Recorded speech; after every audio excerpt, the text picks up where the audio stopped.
Yes, please.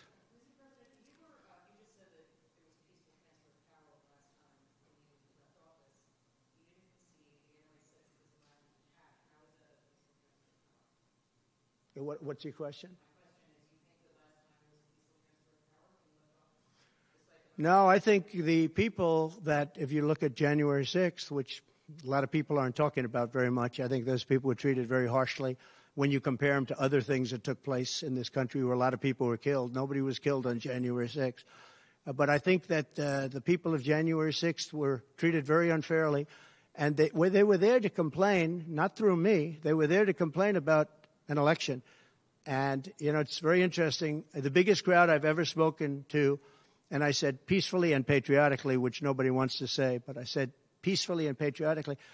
The biggest crowd I've ever spoken to, and you've seen, Maggie, I was at the mall. I was at the Washington Monument. I was at the whole thing. I had crowds. I don't know who's ever had a bigger crowd than I have, but I had it many times. The biggest crowd I've ever spoken before was that day. And I'll tell you, it's very hard to find a picture of that crowd. You see the picture of a small number of people relatively going to the Capitol, but you never see the picture of the crowd. The biggest crowd I've ever spoken, I've spoken to the biggest crowds. Nobody's spoken to crowds bigger than me. If you look at Martin Luther King, when he did his speech, his great speech, and you look at ours, same real estate, same everything, same number of people, if not, we had more.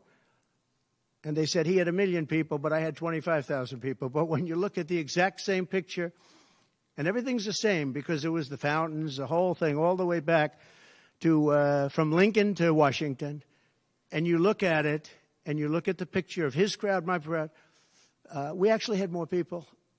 They said I had 25,000, and he had 1 million people. And I'm okay with it because I liked Dr. Martin Luther King. Yeah, please.